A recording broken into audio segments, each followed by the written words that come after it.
باطنی آنکھ مطلب باطن کی آنکھ، جو وہ آنکھ جو نظر نہیں آ رہی تم کو، یہ وہ آنکھ ہے جو ایک تو تم کو نظر نہیں آ رہی، اور دوسرا وہ کچھ دکھا رہی ہے جو تم اپنی عام جو تمہاری آنکھیں ہیں ان سے نہیں دیکھ پا رہے۔ یہ اسی کی سب سے بڑی بات یہ ہے۔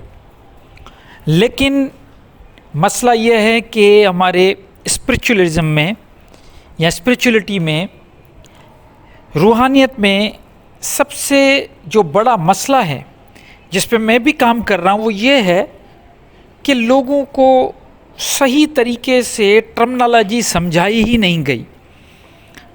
جس کو جیسا سمجھ آیا اس نے اسی طرح سمجھایا، اور سمجھانے کا جو طریقہ یہ رہا کہ ہم اس طریقے سے سمجھائیں کہ اگلے جو سننے والے ہیں عام لوگ وہ ہمیشہ ہمارے غلام رہیں اور سمجھ نہ پائے۔ جب وہ سمجھ نہ پائیں گے تو ظاہر سی بات ہے کہ ان لوگوں کا ذہن جو ہے وہ ایک طرف ایک معاف ہو جائے گا، اور ہمیشہ وہ باتیں کریں گے، وہ فالو کریں گے اپنے مرشد کو اور پیر کو۔ اگر بات سمجھ میں آ جائے تو بات ہی ختم ہو جائے گی۔ بہرحال باطن کی آنکھ پہ متس اور فیکٹس۔ متھ یہ ہے کہ بھائی باطنی آنکھ کھلے گی آپ کو جنات نظر آ جائیں گے۔ متھ یہ ہے کہ باطنی آنکھ کھلے گی تو آپ کو پریاں نظر آنا شروع ہو جائے گا، آپ کو جو آپ خواب دیکھتے ہیں ان کی تعبیر ملنا شروع ہو جائے گی۔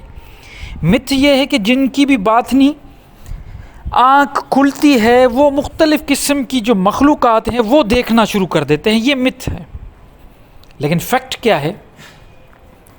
فیکٹ یہ ہے کہ باطنی آنکھ کا مطلب یہ ہے کہ آپ کو وہ علم ملے گا جو آپ کو دنیا کے جو دیکھنے کا طریقہ کار ہے وہ آپ کا بدل جائے گا۔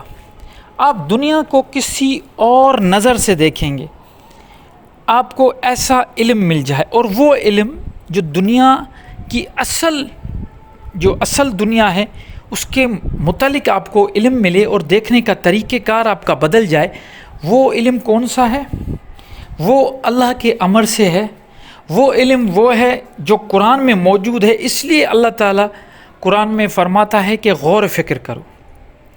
جب غور و فکر کسی عام چیز پہ نہیں ہوتا، 2+2 4 ہوتے ہیں، اس میں کوئی غور و فکر کی ضرورت نہیں۔ غور و فکر کی ضرورت تب پڑتی ہے جب اس کو ڈیٹیل میں سمجھا جائے، اور جب ہم قرآن کو ڈیٹیل میں سمجھنے کی کوشش کرتے ہیں اور ہمیں آیات سمجھ میں آنا شروع ہو جاتی ہیں تو یقین مانیں دنیا کی جو حقیقت ہے وہ سمجھنے لگیں گے کہ دنیا میں ہم کیوں آئے ہیں، معرفت الہی کیا ہے، روحانیت کیا ہے، صوفیزم کیا ہے، ہمیں کس طرح زندگی گزارنی ہے، یہ ساری چیزیں سمجھنا ہے۔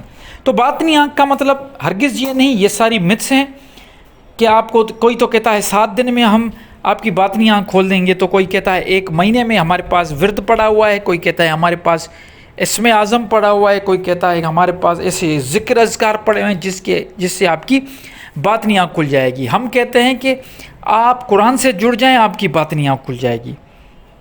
اگر آپ باطنی آنکھ کھولنی ہے اپنی، آپ چاہتے ہیں کہ آپ کو وہ علم ملے جس سے دنیا کو دیکھنے کا آپ کا جو طریقہ ہے وہ بدل جائے، تو آپ کو قرآن سے جڑنا پڑے گا۔ یہی حل ہے۔ میں بار بار کہتا ہوں اور کافی وقت سے یہ باتیں کر رہا ہوں کہ اگر آپ چاہتے ہو کہ آپ کی باطنی آنکھ کھل جائے تو قرآن کے ساتھ جڑ جائیں۔